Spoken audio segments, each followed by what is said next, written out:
Indian ക്രിക്കറ്റുമായി ബന്ധപ്പെട്ടുകൊണ്ട് champions ട്രോഫിയിൽ ഏറ്റവും പുതിയ അപ്ഡേറ്റുകൾ വന്നുകൊണ്ടിരിക്കുകയാണ്. അഥവാ ചാമ്പ്യൻസ് ട്രോഫി ക്രിക്കറ്റിൽ പാകിസ്ഥാനിൽ വെച്ച് നടക്കുന്ന ചാമ്പ്യൻസ് ട്രോഫി ക്രിക്കറ്റിൽ ICC ചാമ്പ്യൻസ് ട്രോഫിയിൽ സഞ്ജു സാംസണെ പരിഗണിക്കുന്നില്ല എന്നുള്ളതാണ് ഏറ്റവും പുതിയ വിവരങ്ങൾ എന്നുള്ളത്. അതായത് സഞ്ജു സാംസൺ അടുത്ത കാലത്ത് നടന്ന ODI മത്സരങ്ങളിൽ പങ്കെടുത്തിട്ടില്ല.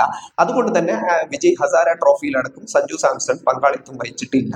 അതുകൊണ്ട് തന്നെ ഈ T20യിലാണ് അദ്ദേഹം കളിച്ചുകൊണ്ടിരിക്കുന്നത്. അങ്ങനെ അദ്ദേഹത്തിനുള്ള അവസരങ്ങൾ ചാമ്പ്യൻസ് ട്രോഫിയിൽ ലഭിക്കില്ല എന്നുള്ളതാണ് വിവരങ്ങൾ പ്രകാരം മനസ്സിലാക്കാൻ കഴിയുന്നത്. ചാമ്പ്യൻസ് ട്രോഫിയിൽ ഋഷഭ് പന്തും അതുപോലെ തന്നെ KL രാഹുൽ ഒന്നാം നമ്പർ വിക്കറ്റ് കീപ്പറായും ഋഷഭ് പന്ത് അദ്ദേഹത്തിന്റെ ബാക്കപ്പ് കീപ്പറായും കളിക്കാനാണ് സാഹചര്യം എന്നുള്ളത്. ലെഫ്റ്റ് ഹാൻഡർ കൂടിയായ ഋഷഭ് പന്തിനാണ് മുൻഗണന ലഭിക്കുന്നത്. കാരണം അദ്ദേഹം സ്വാഭാവികമായിട്ടും ഒരു ലെഫ്റ്റ് ഹാൻഡർ ബാറ്റ്സ്മാൻ ആണ്. ഇന്ത്യൻ മിഡിൽ ഓർഡറിൽ ലെഫ്റ്റ് ഹാൻഡർമാർ കുറവാണ്. അതുകൊണ്ട് തന്നെ സഞ്ജു സാംസണിന് പകരം വീണ്ടും ഋഷഭ് പന്തിന് അവസരം ലഭിച്ചിരിക്കുകയാണ് ടീം സ്ക്വാഡിൽ. എന്തായാലും അന്തിമ 11-ൽ KL രാഹുലിന് തന്നെയാണ് മുന്തിയ പരിഗണന നൽകുന്നുള്ളത്. കഴിഞ്ഞ ODI വേൾഡ് കപ്പിൽ അടക്കം നിർണായക പ്രകടനം നടത്തിയ ആളാണ് KL രാഹുൽ എന്നുള്ളത്. അതുകൊണ്ട് തന്നെ KL രാഹുലിന് തന്നെ അവസരം ലഭിക്കാനാണ് സാധ്യത എന്നുള്ളത്.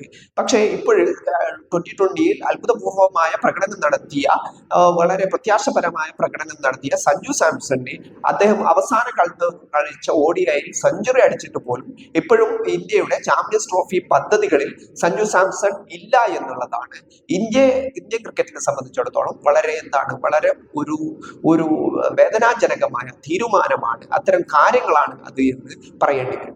മറ്റൊരു പ്രധാനപ്പെട്ട കാര്യം എന്നുള്ളത് രോഹിത് ശർമ്മ അദ്ദേഹത്തിന്റെ അവൈലബിലിറ്റി മുംബൈ രഞ്ജി ടീമിനെ അറിയിച്ചു എന്നാണ്. അതായത് രഞ്ജി മത്സരങ്ങളിൽ കളിക്കാൻ രോഹിത് ശർമ്മ സന്നദ്ധത അറിയിച്ചിട്ടുണ്ട് എന്നതാണ്. വരും ആഴ്ചകളിലെ രഞ്ജി മത്സരങ്ങളിൽ രോഹിത് ശർമ്മ മുംബൈക്ക് വേണ്ടി കളത്തിലിറങ്ങുമെന്നാണ്. രോഹിത് ശർമ്മ മാത്രമല്ല, ഡൽഹി ടീമിന്റെ ഭാഗമായിക്കൊണ്ട് ഋഷഭ് പന്തും വിരാട് കോഹ്ലിയും ഒരുപാട് കാലത്തിന് ശേഷം വിരാട് കോഹ്ലിയും ഡൊമസ്റ്റിക് ക്രിക്കറ്റ് കളിക്കാൻ പോകുന്നു എന്നുള്ളതാണ്. അടുത്ത വരുന്ന രഞ്ജി മത്സരങ്ങളിൽ അടുത്ത റൗണ്ട് രഞ്ജി മത്സരങ്ങളിൽ ഋഷഭ് പന്തും വിരാട് കോഹ്ലിയും കളിക്കുമെന്നാണ് ഏറ്റവും പുതിയ വിവരങ്ങളായി പുറത്തു വരുന്നുള്ളത്. മറ്റൊരു പ്രധാനപ്പെട്ട കാര്യം ശുഭ്മാൻ ഗിൽ അടക്കമുള്ള ആളുകൾ ശുഭ്മാൻ ഗില്ലും യശസ്വി ജയ്സ്വാളും രഞ്ജി ട്രോഫിയിൽ കളിക്കുമെന്നാണ് വ്യക്തമാക്കുന്നുള്ളത്. ഇംഗ്ലണ്ടിനെതിരായ T20 പരമ്പര ഒരു ഭാഗത്ത് നടക്കുമ്പോൾ പോലും ഇന്ത്യയുടെ സീനിയർ താരങ്ങളായ ആളുകൾ പലരും അവിടുത്തെ രഞ്ജി ട്രോഫികളിൽ കളിക്കുമെന്നുള്ളതാണ് ഇതിന്റെ പ്രത്യേകത എന്നുള്ളത്. ഒരു ഭാഗത്ത് ഇംഗ്ലണ്ടിനെതിരായ T20 പരമ്പര സൂര്യകുമാറിന്റെ നേതൃത്വത്തിലുള്ള ഇന്ത്യൻ ടീമാണ് കളിക്കുന്നത്. സഞ്ജു സാംസൺ അടക്കമുള്ള ആളുകൾ അതിലെ പ്രധാനപ്പെട്ട താരങ്ങളാണ്.